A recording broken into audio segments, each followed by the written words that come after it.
Elements कैसे लिखेंगे, तो सिंपली लिखना है number of elements in A into number of elements in B. मतलब आपसे पूछा जाए कि दो सेट्स है, उसका कार्टेशियन प्रोडक्ट में कितने एलिमेंट्स होंगे, तो आप काउंट कर लो ए में कितना है। क्या करना है, ए में काउंट कर लो कितने एलिमेंट है, बी में काउंट कर लो कितने एलिमेंट है, उन दोनों को मल्टीप्लाई कर लो, उसी से पता चल जाएगा। जैसे देखिए आप लोग यहाँ पे एग्जाम्पल से समझने की कोशिश करते हैं। मान लो कि एक एलिमेंट है, एक सेट है, उसमें एलिमेंट अगर 2 है और दूसरा सेट है बी, उसमें एलिमेंट्स अगर 3 है, तो आपसे पूछा जाए कि N number of element in A and B कितना हो जाएगा, तो आप सिंपली लिखोगे number of element in A into number of element in B. आई बात समझ में? तो क्या हो जाएगा बताओ, 2 इंटू 3 यानी ये हो जाएगा 6 एलिमेंट्स हो जाएगा, 6 एलिमेंट हो जाएगा। बहुत ईजी है, ठीक है। अब इसको दूसरे तरह से समझने की कोशिश करते हैं। जैसे मान लो कि दूसरे मेथड से मैं समझा रहा हूँ, यहाँ पे एक टेक्निक मैं बता रहा हूँ, यहाँ पे ध्यान देना, टेक्निक बता रहा हूँ, यहाँ पे ध्यान देना। जैसे मान लो ये एक सेट है यहाँ पे, मान लो ये सेट ले लिया हमने, देखो यहाँ पे ध्यान से, एक सेट ए ले लिया, उसमें एलिमेंट ले लिया 1,2। दूसरा एक सेट लिया, उसमें एलिमेंट लिया ए, बी, ये लिया। तो आपको पता है कि नंबर ऑफ एलिमेंट्स कितना होगा ए क्रॉस बी में। तो आप क्या करो, इसमें 2 एलिमेंट है, इसमें 2 एलिमेंट है, यानी 2 इंटू 2 यानी ये कितना हो जाएगा, 4 हो जाएगा। बहुत ही आसान है। इसका दूसरे तरह से भी लिख सकते हैं। देखिए अदर मेथड क्या हो सकता है, परमुटेशन एंड कॉम्बिनेशन के हेल्प से भी मैं इसको एक्सप्लेन कर रहा हूँ, आप लोगों को समझने की कोशिश कीजिएगा। तो अगर आप इस साइड अगर लिख चुके हो गए या लिख रहे होगे तो इसको जल्दी कंप्लीट करो, और मैं उसको दूसरे मेथड से समझा रहा हूँ। बहुत ही यूनिक मेथड है, जनरली आपको नहीं पता होगा या मिलता नहीं है बुक्स में भी। तो सबसे पहले इसको नोट डाउन कीजिए, और फिलहाल इसमें कोई डाउट है किसी को भी तो एक बार आप पूछ सकते हो, कोई भी डाउट है आप पूछ सकते हो।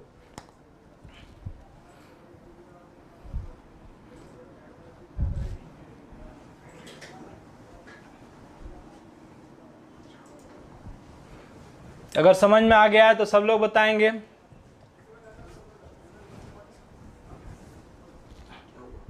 चलिए कंटिन्यू करते हैं आगे, इस कंसेप्ट को हम लोग सीखते हैं।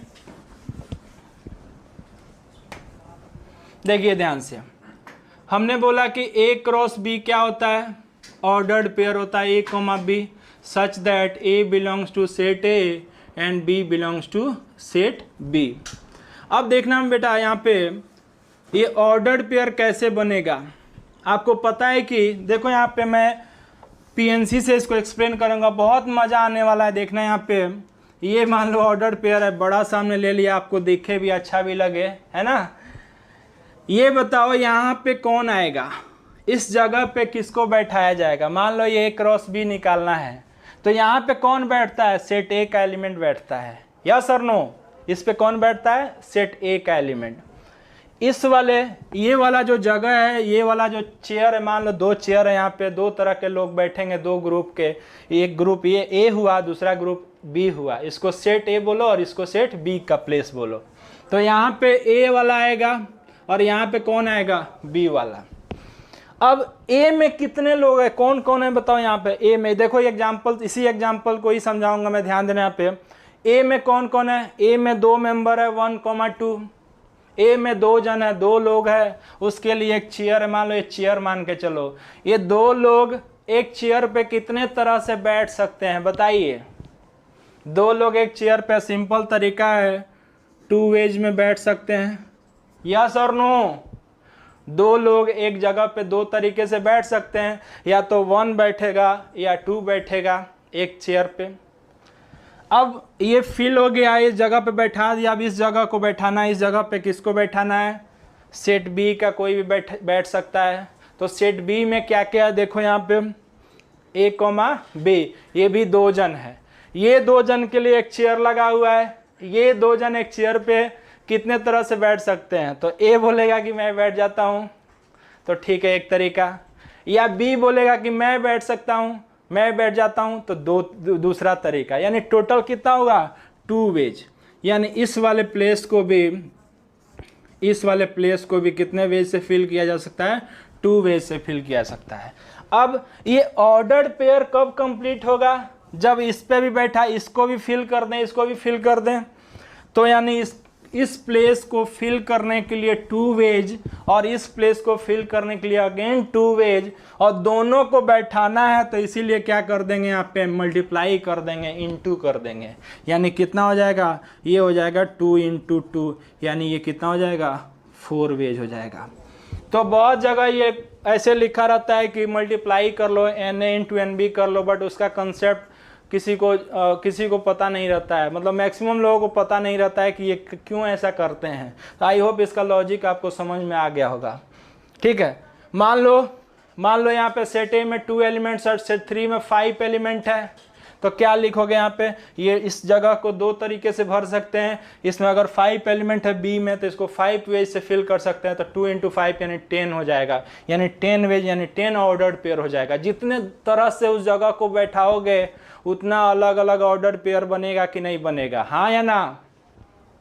जितने अलग अलग तरीकों से इसको बैठाओगे इन दोनों प्लेस पे, उतने ऑर्डर पेयर बनेंगे, और वही क्या हो जाएगा, कार्टेशियन प्रोडक्ट हो जाएगा। आई होप समझ में आ गया होगा। अगर समझ में आ गया तो यस लिखो फटाफट।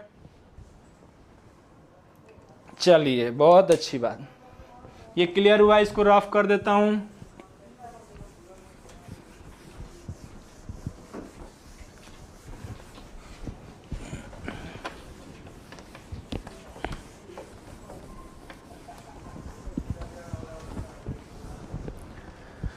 अब ये 4th पॉइंट था। नेक्स्ट पॉइंट पे हम लोग मूव करते हैं, 5th पॉइंट। 5th पॉइंट पे मूव करते हैं हम लोग। 5th पॉइंट क्या?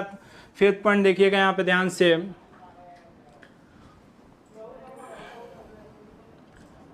A cross B union C, A cross B union C is equal to A cross B union A cross C लिखेंगे। A cross B union C को हम लोग लिख सकते हैं A cross B union A cross C, इस तरह से लिख सकते हैं। Second, A cross B intersection C को हम लोग लिख सकते हैं A cross B intersection A cross C, इस तरह से लिख सकते हैं। Next, A cross B minus C को हम लोग लिख पाएंगे A cross B minus A cross C, इस तरह से हम लोग लिख पाएंगे। ये कुछ रिजल्ट्स है, इसको आप लोग याद रखना है।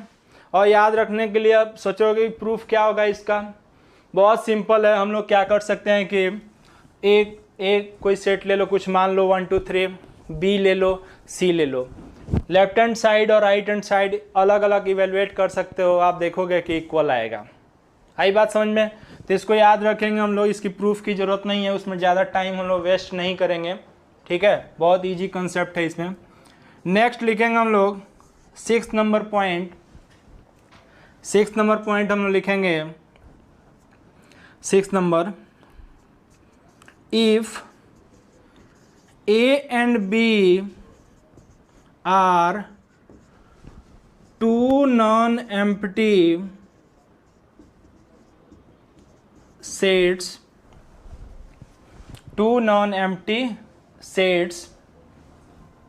then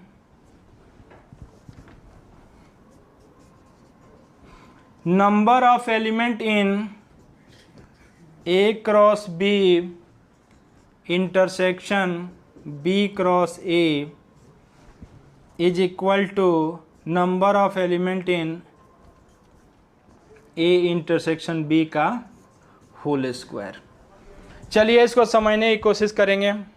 मान लो यहाँ पे एक सेकंड, हाँ ठीक है। चलिए देखिए, मान लिया कि यहाँ पे A और B दो सेट्स है, क्या है, दो सेट्स है, और दोनों क्या है, नॉन एम्प्टी सेट्स है, मतलब उन दोनों में एलिमेंट्स है। तो अगर आपसे पूछा जाए एन, ये number of element in A cross B intersection B cross A कितना होगा, B क्रॉस A कितना होगा। आई बात समझ में? तो अब ये बताओ, ये बताओ, मैं आपसे सिंपल एक क्वेश्चन पूछता हूँ, ए क्रॉस बी और B cross A cross B और बी क्रॉस ए क्या आप लिख सकते हो क्या? डेफिनेटली लिख सकते हो, है ना। दो सेट दिया हुआ तो आपसे पूछो कि ए क्रॉस बी बताओ कितना होगा, तो इजीली लिख लोगे। बी क्रॉस ए कितना होगा वो भी इजीली लिख लोगे। अब मैं पूछूं कि ये रहा ए क्रॉस बी, ये रहा बी क्रॉस ए, उनमें कॉमन क्या है? इन दोनों में कॉमन क्या है?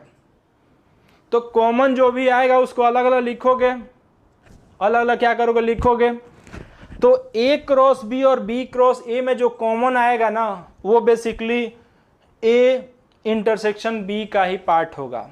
क्या होगा? ए इंटरसेक्शन बी का ही पार्ट होगा। तो अभी हमने एक प्रॉपर्टी बताया था, यहाँ पे देखना ध्यान से, पिछला वाला उसी से रिलेट करेंगे इसको। ये लिखते हैं ना number of element in A cross B, तो अभी बताया था इसको लिखेंगे n A into n B, इस तरह से बताया था। क्या बताया था? N A into n B बताया था। क्या करना है, इसमें कितना एलिमेंट है और इसमें कितना एलिमेंट है उसको मल्टीप्लाई कर देना है। फिर से एक बार समझाते हैं। अगर number of element in A cross B पूछे तो आप क्या करते हो? Number of element in A into number of element in B, यही करते हो ना? यस और नो? ए और ए में कितना है, बी में कितना है, उसको मल्टीप्लाई कर देते हो। तो उसी तरह से अगर पूछे, मान लो ये एक अलग सेट है, ठीक है, और ये एक अलग सेट है, मान लो ये एक सेट x है और ये एक सेट y है, तो x और y। अब बताओ इसमें आपसे एलिमेंट पूछा जाए, अब आपसे इसमें एलिमेंट पूछा जाए तो कितना होगा? तो आप क्या करो, उन दोनों में जो कॉमन एलिमेंट्स है, उन दोनों में कॉमन एलिमेंट्स है उसका इंटरसेक्शन, यानी कॉमन एलिमेंट्स मतलब a इंटरसेक्शन b का स्क्वायर कर दो। आई बात समझ में? तो ये होगा, इसको याद रखोगे आप लोग। ये कुछ बेसिक प्रॉपर्टीज है, बहुत आसान है। तो चलिए इसको नोट डाउन कर लीजिए आप लोग, फिर आगे बढ़ते हैं। हम लोग एग्जाम्पल से रिलेट करेंगे, इस चीज़ को समझने की कोशिश करेंगे। चलिए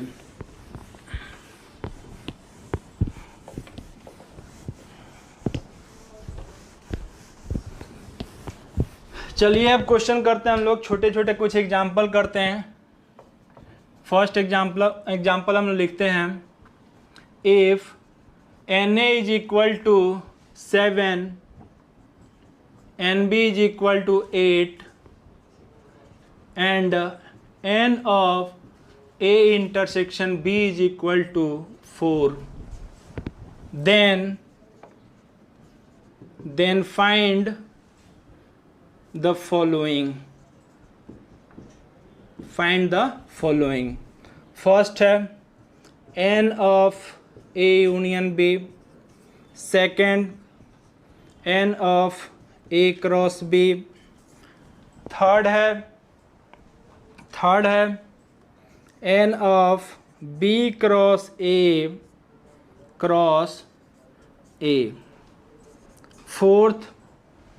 फोर्थ चलिए यहाँ तक शुरू कीजिए, मैं और लिखता हूँ,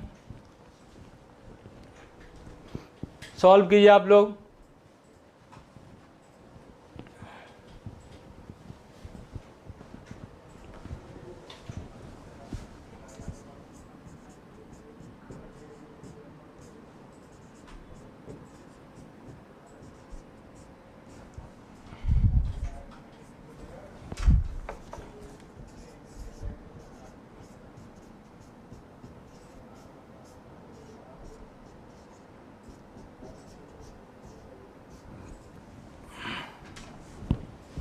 चलिए इसको सॉल्व कीजिए आप लोग।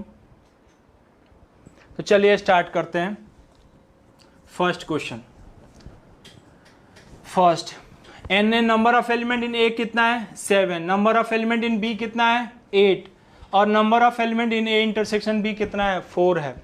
तो बहुत ईजी है, एडिशन फार्मूला अप्लाई कर लो आप लोग ये जानते हो, number of element in A union B is equal to number of element in A plus number of element in B minus number of element in A and B.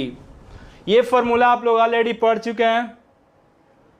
बोलिए yes और no, समझ में आया आप लोगों को? जिस आया समझ में, चलिए बहुत अच्छी बात। तो अब इसी में पुट कर दो direct, number of element in A कितना है? 7, number of element in B कितना है? 8, ए इंटरसेक्शन बी में कितने हैं 4, तो ये कितना हो जाएगा 15 - 4 कर दो, ये हो जाएगा 11।